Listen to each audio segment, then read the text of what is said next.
اقتدار میں آنے کے بعد یو کین سے کہ اپارٹھائڈ کے بعد انہوں نے ریورس اپارٹھائڈ کی, یعنی کہ انہوں نے بلیکس کی سیگریگیشن کو ڈومیننٹ کروایا اپون دی وائٹس. سو یہ بڑا ڈومیننٹ رہا اس طرح سے ورلڈ وائڈ بھی, اور اس طرح سے جو پاکستان میں اثر اس لحاظ سے ہوا کہ پاکستان میں کلرزم آ گیا, یعنی کہ آپ اس میں یہاں پہ فوقیت دی جانے لگی گوری رنگت کو. تو پاکستان کو ویسے آزاد ہوئے 77 برس ہوئے ہیں, تو اتنا ہم کہہ سکتے ہیں افیکٹ نہیں ہوا ہے نسل پرستی کا, لیکن اگر آپ دیکھیں اس کی روٹ کاز کہاں سے اسٹارٹ ہوتی ہے؟ اس کی روٹ کاز یہاں سے اسٹارٹ ہوتی ہے کہ جس طرح کلونیلزم پوری دنیا میں ایک وائرس کی طرح پھیلا اور پاکستان بھی اس کا شکار ہوا. یہ صرف یہاں نہیں ہے, ایون کہ آسٹریلیا میں, نیوزی لینڈ میں, جہاں جہاں برٹن نے اپنے قدم جمائے اور جہاں جہاں وائٹس نے اسپیسیفکلی اپنے قدم جمائے, جس میں ڈچ بھی ہیں, جرمن بھی ہیں, تو یہ ان کی یو کین سے ان میں کیونکہ ریلیجن کی پریکٹسز کی بھی کمی ہے, وہ ہمیں نظر آتے ہیں اس طرح سے ڈیولپڈ کنٹری, لیکن ان کی جو سیٹ آف بلیفز ہیں وہ موسٹلی عقل پہ مبنی ہے, یعنی کہ وہ ریشنلزم کو پروموٹ کرتے ہیں. اچھا, جیسے کہ ہم دیکھتے ہیں پاکستان میں مختلف قسم کے سماجی طبقات ہیں, تو ان میں جو ریسزم ہے وہ ہم ان کی جڑیں ان سے نکال سکتے ہیں جو امریکہ, برطانیہ, یا پھر وہ ڈفرینٹ ہے؟ دیکھیں, میں نے جیسے پہلے مینشن کیا کہ پاکستان میں بھی کولونائزیشن ہوئی, اور اس میں اب یہ ہے اب پوسٹ کلونیل ایرا ہے. اب انہوں نے اپنی ایجوکیشن اپنے میڈیا کے ذریعے سے پاکستان میں کولونائزیشن کر رہے ہیں, جس میں سے آپ یو کین سے انہوں نے پاکستان کے ڈفرینٹ گروہوں کو ڈیوائڈ اینڈ کانکر پالیسی ہے نا, انہوں نے پاکستان کے ڈفرینٹ گروہوں کو مزید الجھنوں میں الجھایا ہوا ہے, تاکہ وہ جو بنیادی مقصد ہے یو کین سے اگر ریولوشن لانا ہے یا کوئی بھی اور مقصد ہے جس میں ملک کی بہتری ہے, تو وہ اس سے دور رکھنا چاہ رہے ہیں. اور اس طرح ڈیوائڈ اینڈ رول والا کانسیپٹ, اس طرح وہ ایک ڈر بھی پیدا کرتے ہیں, تاکہ یہ ڈر کے رہیں گے اور آپس میں الجھے ہوئے رہیں گے تو یہ ہمیں نہیں تنگ کریں گے. صحیح. تو یعنی ہم کہہ سکتے ہیں کہ یہ جو نسلی طور پہ یا فرقہ وارانیت جو ہمارے یہاں بہت زیادہ ہے, کہ مذہب کے حوالے سے, ہمارے جو پروونس کے حوالے سے اس چیز کو ہم کرتے ہیں, تو آپ کے نزدیک کوئی ایگزامپلس ہیں اس کی جو ہم کہہ سکتے ہیں کہ اسپیسیفکلی ریسزم میں آتی ہے پاکستان میں؟ اس میں بہت بڑی ایگزامپل ہے بلوچیوں کی, ان کو مارجنلائز کیا گیا ہے ریسورسز وائز, ایجوکیشن وائز. ان میں ایک تعصب مندانہ سوچ ڈالی گئی ہے کہ یہ گروہ برا ہے, فار ایگزامپل پنجابی برے ہیں, یہ آپ کے ریسورسز کو کھینچ رہے ہیں, دس اینڈ دیٹ. اسی طرح سے ہمارے یہاں پہ پشتونہ کا مذاق اڑایا جاتا ہے, اور سرائکیوں کی زبان کا مذاق اڑایا جاتا ہے, ہزاراز کا قتل کیا جاتا ہے. تو یہ جو چھوٹی چھوٹی کمیونٹی ہے, ان کو نقصان پہنچا کے, ہمارے لیے تو یہ چھوٹی کمیونٹی ہے, لیکن ڈیجیٹلی جو ورلڈ وائڈ جب ان کو دکھایا جاتا ہے تو ان کو ایز اے ہول پکچر دکھایا جاتا ہے, اور اس میں یہ ہوتا ہے کہ بدنامی ان دی اینڈ ملکی ہوتی ہے, پاکستان کا امیج خراب جا رہا ہوتا ہے. جیسا کہ آپ نے پہلے بھی ڈسکس کیا, پاکستان میں گورے رنگ کو ترجیح دی جاتی ہے, تو گورے رنگ کو جو ترجیح ہم دیتے ہیں, اس نے ہماری ثقافت کو اور ہمارے سماجی رویوں کو کس طرح متاثر کیا؟ دیکھیں, اس میں prime example Fair and Lovely کی, انہوں نے اپنا برانڈ آئیڈینٹی چینج کی, انہوں نے گلو اینڈ لولی کیا, اور اس کیونکہ ان کو وہ ایک ریسسٹ چیز لگ رہی تھی, اور اس کی وجہ سے ہمارے اب یہاں پہ جو ہم جس موسم میں رہتے ہیں, جن حالات میں رہتے ہیں, ہمارے یہاں پہ گوری رنگت اس طرح سے نہیں پائی جاتی, کیونکہ یہاں پہ سن زیادہ ہے. تو اس میں یہ ہے کہ ہماری جو بایولوجیکل چینجز کی وجہ سے ہمیں بھی کسی بھی امتیازی سلوک کا نشانہ نہ بنایا جائے. اس میں اب فیمیل کو بہت ٹارگیٹ کیا جاتا ہے, ان کی یہ نہیں دیکھا جاتا کہ ان میں کیا کوالٹیز ہیں, ان کو اس وجہ سے بہت نیچا فیل کروایا جاتا ہے, اور اس وجہ سے وہ اپنی لائف میں آگے پروگریس بھی نہیں کر پاتی. تو یہ چیز ادھر تو ہے, میں نے پہلے بھی بات مینشن کی, لیکن ہمارے یہاں پہ ہم اگر کوئی سفید رنگت کا ہو اس کی عزت تو کرتے ہیں, لیکن اگر یہی ایز کمپیئر ٹو آپ وائٹ ڈومیننٹ سوسائٹی میں دیکھیں, اس میں اگر کوئی ان کے اپوزٹ رنگت کا ہو تو وہ اپنے آپ کو اس سے سپیریئر مانتے ہیں, اور وہ اس کو اس طرح سے نہیں کرتے. یہ پھر شاید سیٹ آف بلیفس کا بھی اس میں فرق آتا ہے. صحیح, یعنی ہمارے ملک کے اور ان کے ملک کے سیٹ آف بلیف میں بہت ڈفرینس ہے.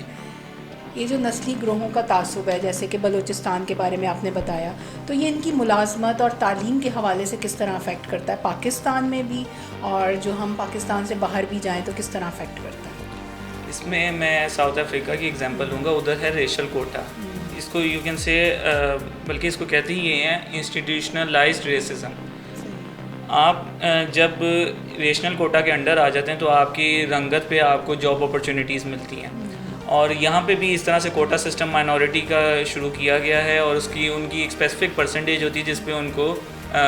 اپرچونیٹیز ملتی ہیں، ان کو اتنے پریولیجز ملتے ہیں۔ اب ساؤتھ افریقہ میں جس طرح سے اب وائٹ کو سپیریئر جاب ملے گی، بلیک کو بالکل ہی تھرڈ کلاس ملے گی، اور براؤن کو نہ زیادہ سپیریئر نہ تھرڈ کلاس، یہی چیز یہاں پہ بھی ٹھیک ہے۔ آپ نے مائنورٹی کا کوٹا رکھا ہے، لیکن آپ پہلے مائنورٹی کو بیسک رائٹس تو دیں۔ جاب ہے آپ کی ضرورت، لیکن آپ ان کی بیسک نیڈس جو ہیں ان کو آپ پورا نہیں کر رہے، آپ یعنی کہ ان کے لیے اس طرح سے اقدامات نہیں کر رہے جس طرح سے آپ دوسرے صوبوں میں کرتے ہیں اور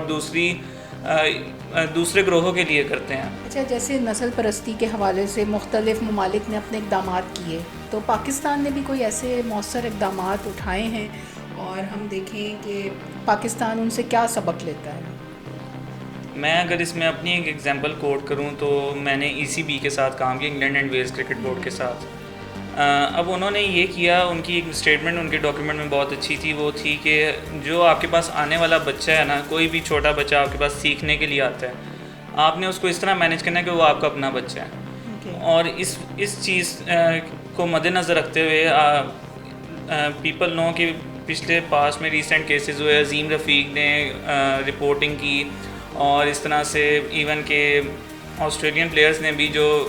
عثمان خواجہ، انہوں نے رپورٹ کیا ریسزم کو۔ وہ یہی ہے، وہ کہتے ہیں کہ آپ جہاں بھی اس چیز کو دیکھیں، جہاں بھی اس چیز کو پائیں، محسوس کریں، اس کو رپورٹ کریں، کیونکہ جب تک ہم اس کے خلاف ایکشن نہیں لیں گے یہ چیز کبھی بھی سارٹ آؤٹ نہیں ہوگی۔ یہ چیز ایسے نہیں ہے کہ کوئی آپ کے ساتھ مذاق کر رہا ہے، آپ کو طنز کر رہا ہے، سو دیٹس اوکے فائن۔ یہ بہت آپ کو مینٹلی ٹارچر کرنے والی چیز ہے، روٹس بہت گہری ہیں، آپ کی ساری لائف ڈسٹرب ہو جاتی ہے، ایسی آپ کی جنریشن کو بعد میں ٹارگٹ بنایا جاتا ہے۔ اچھا، پاکستان میں حکومت اپنے طور پہ تو بہت سارے کام کر رہی ہے، لیکن اس حوالے سے ریسزم کے حوالے سے کوئی پراپر پالیسی بنائی گئی ہے اب تک کے؟ دیکھیں، جو UN نے پالیسیز بنائے ہیں وہ اس طرح سے امپلیمنٹ نہیں کر رہے، اور پاکستان تو پھر بھی ایک اس کا پارٹ ہے۔ اس کی میں ایک ایگزامپل دیتا ہوں UN کے، اسپیشلی بوسنیا میں جب ان کو میسیکر ان کا کیا گیا تو پوری اب وہ بھی یورپینس تھے، انہوں نے بھی کہا کہ وہ بھی وائٹ ہیں لیکن وہ مسلم ہیں، انہوں نے دنیا سے ہیلپ مانگی، لیکن ان کو UN نے ڈچ سولجرز ان کے لیے بھیج دیے تھے جو پراپرلی آرمڈ نہیں تھے ان کی پروٹیکشن کے لیے۔ واحد آئی تھنک پاکستان تھا جس نے اپنے سولجرز بھیجیے، تو آج تک بوسنیا کی ان کے ساتھ ایک اچھی بانڈنگ بھی ہے۔ اسی حوالے سے اب پاکستان کی جو امپلیمنٹیشن ہے پالیسیز کی، وہ میٹر کرتی ہے۔ آپ پاکستان میں کمیٹی بنی ہوئی ہے، پاکستان میں آرٹیکل 25 اور 26 ہیں جو اس حوالے سے ہیں کہ آپ کہ کوئی بھی اس طرح کا واقعہ ہو تو کیونکہ آپ کی جو بیسک سیکیورٹی ہے، بیسک انٹیگریٹی ہے، سیلف رسپیکٹ ہے، وہ ان سب چیزوں سے بہت میٹر کرتی ہے، اور جب تک آپ اپنے شہریوں کو ایک بنیادی تحفظ نہیں پرووائڈ کریں گے ہر لحاظ سے، تو آپ کی شہری لائف میں آگے پروگریس کر کے ملک کی ترقی میں بھی ہاتھ نہیں بڑھا سکتے۔ اچھا، ہمارے پاکستانی ویسے بھی باہر بہت جا رہے ہیں، تو ہم جو بیرون ملک ہمارے پاکستانی ہیں وہ کس طرح اس کو فیس کرتے ہیں، اور ہم دیکھیں کہ ان کا جو یہاں پہ پاکستان ہے ان پہ بھی کیا اثر پڑتا ہے، پاکستان کی ساکھ پہ کیا اثر پڑتا ہے ریسزم کا؟ اس میں جو ریسنٹ واقعات ہیں، جس طرح ابھی کل پرسوں بھی بات ہو رہی تھی ساؤتھ پورٹ کی، جو انسیڈنٹ ہوا کہ ادھر کانسرٹ میں جو فیمیلز کو مرڈر کیا گیا تھا اور وہ مسلم پہ کسی پہ الزام لگا تھا، تو اس کو ابھی بھی انڈر دا انویسٹیگیشن لایا جا رہا تھا۔ اور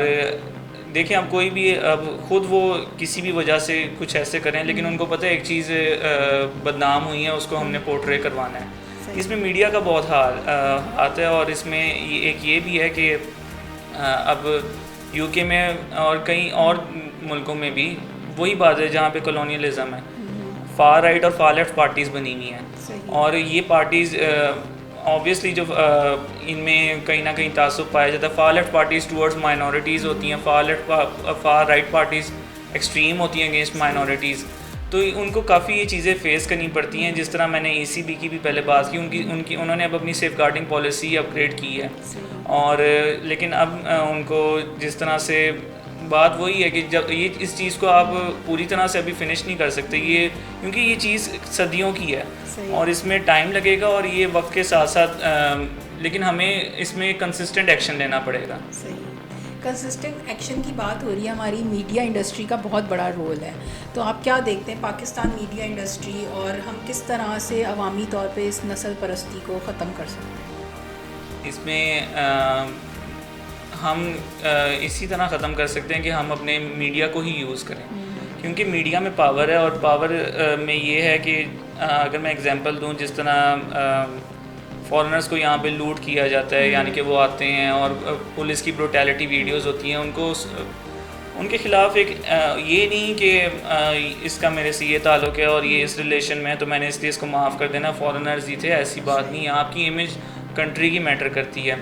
اور آپ اس کو جا کے جس طرح میں نے بات کی ایک پراپر سیل ہونا چاہیے، جس طرح باہر ہے اس کی ایک لا پاس ہونا چاہیے، اس طرح سے ایک کانسٹیٹیوشن میں. اب ویسے تو انہوں نے امینڈمنٹ کی ہے لیکن بات یہ ہے کہ آپ اس کے لیے بھی تو ایک رد عمل رکھیں، عوام کے لیے امینڈمنٹ ہونی چاہیے. اچھا، ہم انٹرنیشنل میڈیا دیکھتے ہیں، اس نے پاکستان میں کس طرح ریسزم کو جو ہے تصورات کو ہم کہہ سکتے ہیں کہ تقویت دی ہے، اور جو مغربی میڈیا ہے اس کا کیا کردار رہا ہے؟ دیکھیں جو فورن کا میڈیا ہے اوبویسلی وہ یہاں پہ جو اسپیسیفک کلاس ہے وہ زیادہ دیکھتی ہے، اور وہ جب آپ کے اپنے بچوں کی گرومنگ اس طرح سے ہوگی تو وہ اسکولز میں جائیں گے تو اس طرح کی چیزیں کریں گے، کہیں گے، ریسس سلرز ہوں گے. تو اس میں یہ ہے کہ آپ نے سب سے پہلے تو اس میڈیا کو کنٹرول کرنا ہے، پرائیویسی پالیسیز کو کنٹرول کرنا ہے، اور وہ اسی طرح کر سکتے ہیں کہ جتنا آپ کے ہاتھ میں اپنا پیرنٹل کنٹرول ہے. اب میں اس میں اگزامپل یہ بھی ہے کہ اس میں اسٹوڈنٹس کو بتایا جاتا ہے کہ فرانس میں بہت سارا سونا ہے اور کانگو میں فرانس کی فوجیں ہیں، یعنی کہ اس طرح سے کوریلیٹ کرتی ہیں کہ فرانس نے کالونائز کیا کانگو کو، افریقہ کے ملک کو، اور اس کو اتنا ڈیریل کر دیا، اس کو اتنا اس کے ریسورسز کھینچ لیے کہ خود وہ سونے کا بہت بڑا سپلائر بن گیا. اور اب دیکھیں اگر آپ کے بچے وہ مینچسٹر ایئرپورٹ کا انسیڈنٹ دیکھیں گے جہاں پہ وہ مسلمز ویڈیو بنا رہے ہیں، ان کو بری طرح سے پیٹا جا رہا ہے، تو ان کے دماغ میں ایک وہم اور خوف آئے گا، اور وہ خوف ان کی مینٹل ہیلتھ کو بہت ڈسٹرب کرے گا، اور وہ کسی سے بھی یعنی کہ پراپرلی میٹ کرنا اور اپنی لائف کو کہیں نہ کہیں ان کے سب کانشیس مائنڈ میں یہ چیز واضح رہے گی. تو اس طرح سے جو ہمارا میڈیا اس کو چاہیے کہ ایک اچھی کلٹیویٹنگ پازیٹیو سوچ کو پروموٹ کرے اس حوالے سے، اور بات وہی ہے اس کو جتنا ہو سکے رپورٹ کیا جائے. صحیح. اچھا، ہم دیکھتے ہیں پاکستان میں جو مختلف کمیونٹیز ہیں، نسلی تعصبات ہیں، تو ہم جو ہے ان کو کیسے کم کر سکتے ہیں اور ایک بہتر معاشرہ تشکیل دے سکتے ہیں؟ اس میں یہ ہے کہ سب سے پہلے تو ہم ایک دوسرے کے کانفلکٹس کو سمجھیں. کانفلکٹ ہونا از ناٹ کوئی بری بات نہیں ہے، لیکن آپ نے اختلاف رائے رکھتے ہوئے ایک دوسرے کے ساتھ نیگوشیبل وے میں چلیں اور ڈفرینسز کو سمجھیں، ایک کمیونٹی ڈیولپ کریں اور اس حوالے سے ایک دوسرے کو ایجوکیٹ کریں، بتائیں کہ اگر ہم یونائٹ رہیں گے تو تبھی ہم اس ملک کی ترقی میں حصہ ڈال سکتے ہیں، ادروائز ہم بہت الجھنوں میں الجھے رہیں گے. اس کی بہت ایک گراس روٹ ایگزامپل یہ بھی ہے کہ یہاں پہ تو زبان کی بیس پہ بھی یعنی کہ اتنا تقسیم کر دیا کہ زبان کی بیس پہ بھی آپ کے ایون کہ آپ کہاں سے آئے ہیں، آپ کی کاسٹ کیا ہے، آپ کی میرجز میں پرابلم ہوتی ہیں اور آپ کے جاب میں پرابلم ہوتی ہیں. ایگزامپل لوگ آتے ہیں اگر کراچی سے آتے ہیں تو لاہور میں ان کو جاب ڈھونڈتے ہوئے بہت مشکلات کا سامنا کرنا پڑتا ہے، اور پھر لاہور کی اور ایون کہ پنجاب کی ایک اپنی زبان ہے، اور اس میں ان کو پھر وہ لینگویج سیکھنے میں بھی اور different culture barriers find out کر سکتے ہیں، کیونکہ یہ چیز ہے وہی والی لوگوں میں خوف برپا کیا گیا ہے. امپیریلزم ہے نا جو ہمارے بیک ان دا کالونیل ایرا ہے کہ ان لوگوں کو ڈرا کے رکھو، اور جب یہ آپس میں منتشر ہو جائیں تو ان کو کنٹرول کرو. یہ دیکھیں اتنی چھوٹی سی چیز سے ہم گلوبلی کس طرح سے کنٹرول ہو سکتے ہیں. سو اس لیے ہمیں چاہیے کہ ہم ایک کمیونٹی کی تشکیل دیں اور ادھر ویکلی اس طرح سے میٹ کریں کہ ہم ایک دوسرے کے ساتھ ایک پازیٹیو انوائرمنٹ میں رہتے ہوئے ایک دوسرے کو ایجوکیٹ بھی کر پائیں. ہم جو ہے گلوبل ولیج بنتے جا رہے ہیں بہت تیزی سے، اے آئی اور مختلف چیٹ جی پی ٹی کا بھی راج ہو رہا ہے، تو یہ دنیا میں کیا نسل پرستی ختم ہو رہی ہے یا پھر یہ نئی شکل اختیار کر رہی ہے؟ ایکچولی جو ڈیجیٹلائزیشن ہے نا اس نے سیلف آبسیشن کی طرف لے گئی ہے. آپ ٹھیک ہے آپ اپنے آپ کو اچھا محسوس کریں, آپ ڈفرینٹ جگہوں پہ اپنے آپ کو پبلک کریں, لیکن بات یہ ہے کہ آپ اپنے خود پرست نہ ہو جائیں, آپ اپنے آپ کو سپیریئر نہ کسی سے فیل کریں کسی بھی لحاظ سے.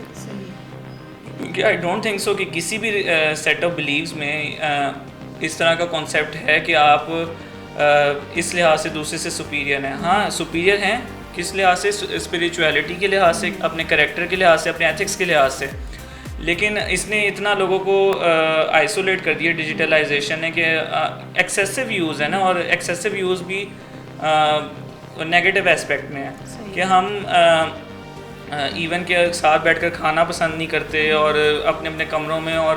اپنی ایک دنیا بنا لی ہوئی ہے جو ایک ورچوئل دنیا, ہم ریالٹی سے دور ہیں. اس وجہ سے ہم ڈفرینٹ مسائل کا شکار بھی ہیں, اور اس وجہ سے ہماری پرسنل گرومنگ میں پرابلم ہوتی ہے, اور ہمیں آگے کوئی لائف میں اگر آبسٹیکل بھی آ جاتا ہے تو ہم اس کو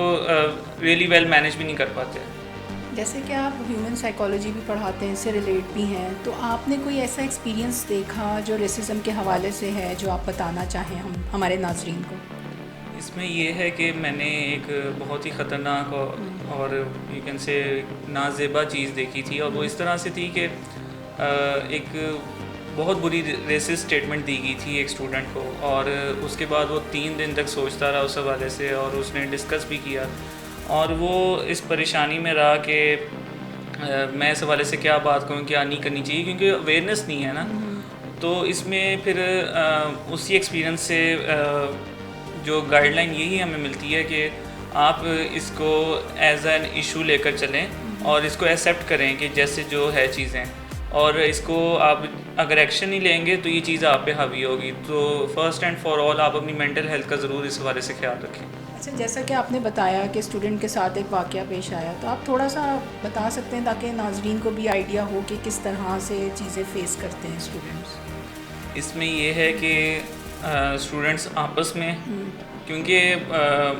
چاہے وہ کالج کے اسٹوڈنٹس ہوں چاہے وہ اسکول کے اسٹوڈنٹس ہوں, آج کل سوشل میڈیا جس طرح سے ہے, اسٹوڈنٹس اس طرح کی چیزیں دیکھتے ہیں اور پھر ان کے دماغ میں وہ کانسیپٹس بن جاتے ہیں, اور وہ پھر اس حوالے سے ایک دوسرے سے کویسچننگ بھی کرتے ہیں وداؤٹ بیریئرز. ٹھیک ہے فرینڈ شپ ہے, لیکن آپ اس کو دوسرے کی سیلف رسپیکٹ کو بھی مد نظر رکھیں. اور جب یہ چیز اس طرح سے اگر آپ کے ٹیچرز اس طرح سے ایجوکیٹڈ یا مینز اس طرح سے اگر خود بھی وہ اس چیز کا شکار رہے ہیں.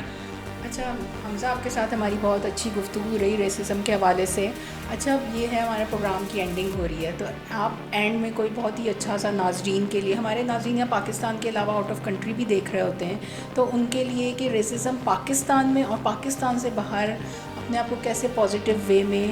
اچھے شہری کے طور پر پروڈیوس کر سکتے ہیں. اس میں یہی ہے کہ ریسزم میں آپ ہراسمنٹ اور جینڈر بیسڈ وائلنس کو بھی لے کر آ سکتے ہیں, کیونکہ یہاں پہ یہ چیزیں کافی ایز این ایشو اوپر جا رہی ہیں, اور اسپیشلی آپ انسان کو ایک انسان سمجھیں, چاہے انسان کسی بھی کمیونٹی سے کہیں سے بھی کسی بھی سیٹ آف بلیف سے تعلق رکھتا ہو, ایٹ دی اینڈ وہ انسان ہے, وہ اس کی ایک اپنی ڈگنیٹی ہے. وہ اگر اس دنیا میں بھی آتا ہے تو وہ رسپیکٹ سے آتا ہے, وہ اس دنیا سے بھی جاتا ہے تو رسپیکٹ سے جاتا ہے. اور جب انسان کو پیدا کرنے والا اس کو اس طرح سے کہہ رہا ہے تو ہم تو اس مقابلے میں کچھ بھی نہیں ہے. تو اس میں یہی ہے کہ اگر آپ کوئی اس طرح کا بیہیویئر دیکھیں, اس کو فرسٹ آف آل اپنی ریالٹی کو ایکسیپٹ کریں, آپ اپنی یونیکنیس کو ایکسیپٹ کریں کہ آپ جس طرح سے ہیں آپ اچھے ہیں, آپ میں کوئی کمی بیشی اس طرح سے نہیں خدا نے بنائی. اور پھر اس کے بعد بریک لیں نارمل روٹین سے, پھر آپ اس کے بارے میں ٹاک آؤٹ کریں, اور پھر اس کے بارے میں سوچیں کہ میں نے آگے کیا رد عمل کرنا ہے تاکہ یہ چیز رک بھی جائے اور میری پرسنالٹی پہ بھی اور میری مینٹل ہیلتھ پہ اس کا کوئی برا اثر نہ پڑ پائے. تھینک یو سو مچ. اچھا, جیسے کہ ہماری آج گفتگو ہوئی ریسزم کے حوالے سے, اور ہم نے جانا کہ یہ کس طرح سے آپ کو افیکٹ کرتا ہے. ہمارا آج کا دور سوشل میڈیا کا دور ہے, میڈیا کی بہت یلغار ہے, ہم یہ سب چیزیں دیکھ رہے ہیں, اور یہ چیزیں ہمارے لوگوں کو افیکٹ بھی کرتی ہے. ہماری جو نیو جنریشن جو ابھی بن بھی رہی ہے, تو یہ ریسزم انہوں نے ابھی بھی فیس کرنا ہے. تو یہ ہمارا کام ہے کہ ہم ایک ایسا معاشرہ تشکیل دیں کہ جس میں ریسزم کم سے کم ہو, اور جیسے کہ حمزہ نے کہا کہ یونیک آپ کی جو پرسنالٹی ہے وہ ٹریٹس آپ کے آگے آئیں, اور جہاں بھی آپ کوئی ایسی چیز فیس کریں کوشش کریں کہ آپ اس کو رپورٹ کریں, اس کو سالو کرنے کی کوشش کریں تاکہ یہ چیز جو ہے آپ کی پرسنالٹی کو ڈسٹرب نہ کرے. اور امید کرتی ہوں کہ آپ کو جو ہے پروگرام پسند آیا ہوگا. میرا چینل لائک اور سبسکرائب ضرور کیجیے گا اور ہمیں اجازت دیجیے گا. انشاءاللہ پھر نیکسٹ ٹاپک پہ آپ سے ملاقات ہوگی. اللہ حافظ.